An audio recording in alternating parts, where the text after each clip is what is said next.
Hey neighbors, how are y'all?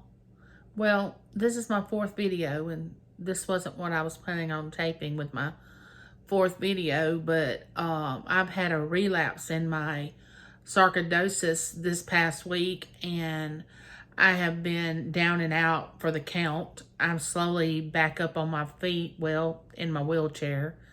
I don't know how long this video will last, and I don't know what all will be said because I'm just on fly by my pants kind of thing. I wanted to let everyone know that Thursday evening last week, I began to have severe pain in my abdominal area, which I'd had before when I become real dehydrated with this autoimmune disease that I have. And I take a medication that causes me to become dehydrated. And if I don't pay attention to what I'm doing, which I do a lot, I become dehydrated and I just go downhill with these bad, severe abdominal pains. The last two times I've had it, the ambulance had to come get me. I had to go to the emergency room, go into there and let them fill me full of fluids, give me pain medicine through my IV, so weak the next 7 days that my husband had to help me into my wheelchair, help me to the restroom, help me bathe. I mean, it just throws me for a loop every time something like this happens. So for the last week, I've been trying to get back up on my feet to be able to tape another video. I had to call. It happened around last Thursday afternoon. And I hurt for about 2 hours. My neighbor came over. I tried to last until my husband got home at 7:30, but I had to call him from work and tell him to come home. But I begged him, please do not take me to the emergency room. I knew what was wrong and I knew what they were going to do. So he goes to the store. He gets all this stuff to rehydrate me. He gets me in a comfortable position, tries to get the abdominal pain down to where I can tolerate it without thinking that I'm fixing to draw my last breath. I don't know if a lot of you know this, but when you have an autoimmune disease, your vitamin D stays low. And I take a vitamin D tablet every week by prescription. And because for some reason the autoimmune disease does that, it just depletes your vitamin D among other things, which I'd been taking my vitamin D. I didn't really understand, was my vitamin D low? Was my sodium low? All I knew was I was in pain, crying, didn't want to go to the emergency room. I'm so tired of going to the hospital. If anyone can relate to that, I'm just exhausted. But I made it through Thursday night. Friday, I was better. Each day I was getting a little better, but I was so weak, I couldn't hardly stand up. I mean, God forbid if I ever got something major, what it would do to me, because this was just a dehydration thing. It was something that just happened. But it threw me for a loop. And I just kept saying, oh my goodness, I shouldn't have let myself get that way. I can't believe I didn't pay attention to what I was drinking, my intake, my output. I mean, I was just devastated. But anyway, I'm back. I'm so thankful that I'm still alive and I made it. I'm up and able. Like today has been one of the better days. I have occupational therapy, physical therapy, and home health coming because of this setback. They'll help me get my strength back. They'll help me be able to get my endurance where I can stand up. Because right now, I can stand up with my rollator maybe 30 seconds. And I have to sit right back down. My OT will help me with my upper body strength.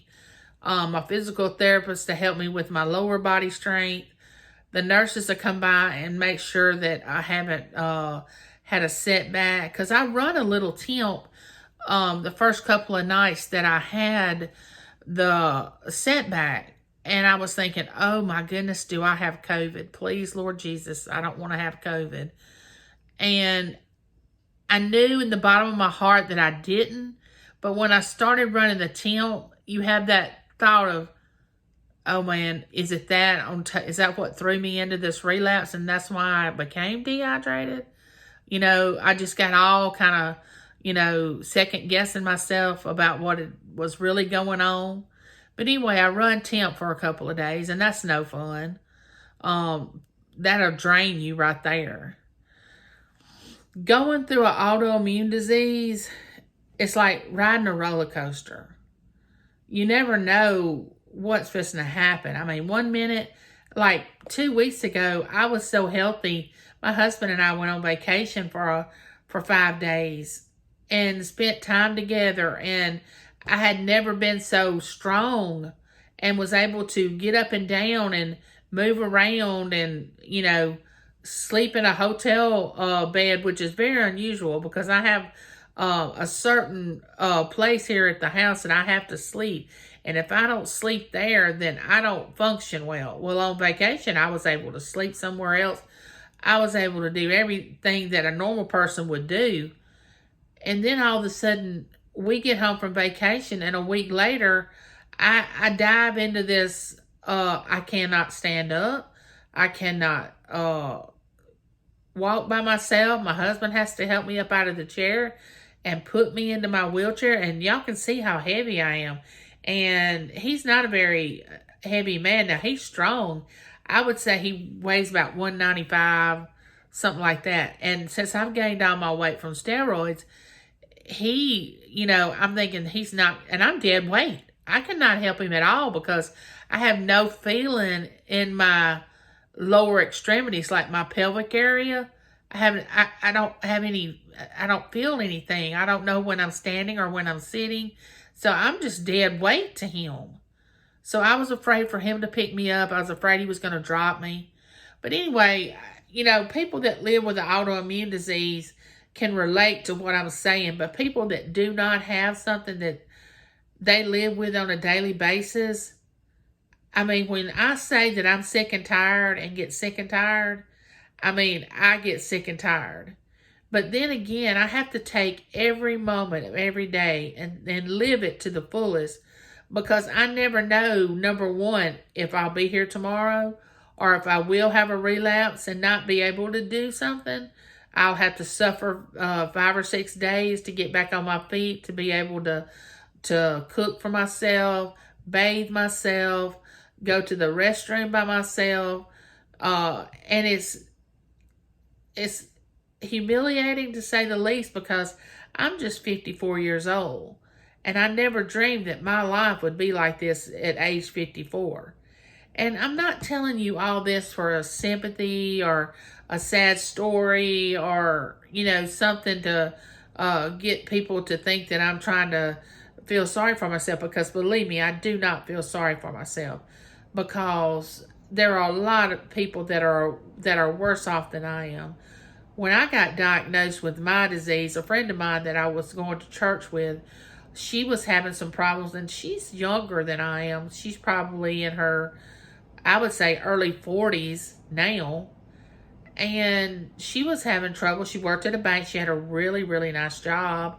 2 beautiful children, young children. My children were older. And she got diagnosed with ALS. And now that when I see pictures of her on Facebook or somewhere like that, my heart just breaks, because I'm thinking she can't do anything or be with her kids, involved with things they do. I can see how she went down from the time she was diagnosed until now. And then I look at myself and say, oh, I don't have it bad. I can still function. I can still move my hands. I can move my feet some, my legs some. I can't feel them, and I can't stand up because of the inability of my pelvic area, because the tumors that I have are in my pelvic area. But no, I do not feel sorry for myself. I just am wanting people to know that have autoimmune diseases that you're not alone. That autoimmune disease is very real. And even though people don't see it on the outside, and the only reason people see mine is because I'm wheelchair bound. If I was not wheelchair bound and have visual, you could see visually something was wrong with me, no one would ever know I had an autoimmune. Now, there are a lot of people that have autoimmune disease that they look like a normal person. And people don't understand why they say they hurt all the time, why they don't feel good. But it's because they don't understand what it feels like to have an autoimmune disease. And I didn't. And until you walk in somebody's shoes, you don't know. But I do know that I'm coming back healthier and stronger than ever. I'm not giving up, because when I was at my lowest the other day, I was like, I don't know how much more of this I can fight. I don't know if I can fight this very much longer. But my will to live is stronger than my will not to live. So I'm coming back stronger than ever. I know I'm going to have some positive videos. I have some great ideas about videos. I'm going to try to tape some videos outside my home.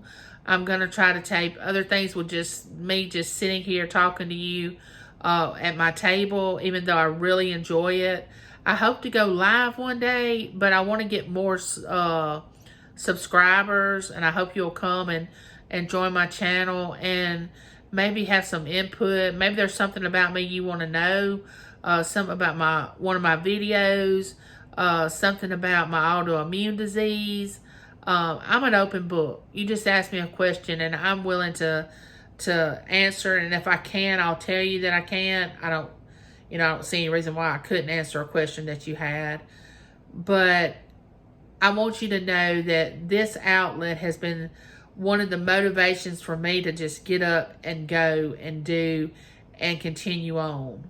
This has been a great motivation to me. The channels that I watch, the lives that I watch through the channels that I subscribe to, that continues to be part of my life, and it continues to be a part that is a positive thing that I want to go on and do things and become better. And I want to learn how to add things to my channel, edit things into it. I hope by next year or in the next 6 months that I can go back and look at my first video to my maybe my 10th video and say, wow, I started out really slow. But if I make progress with each one, then I know that I'm moving upward. But if you'll just bear with me and just continue to watch my channel, like, subscribe, comment, any suggestions would be great, because I'm open for that. I can take constructive criticism, but I may take you on doctor visits that I go to. I want you to learn more about my autoimmune disease, not because it's happening to me, but because it may be happening to one of your loved ones. I want to know more about you. That's the main thing. I want to know more about you, because in the long run, I want to be there for you and to know how I can help you. That's what I really want. But I will close for now, and I wanted to drop in just a minute to let you know that I was still alive and functioning, but I had a relapse in my autoimmune disease. And I want to say goodbye, neighbor. See you next time in the YouTube world.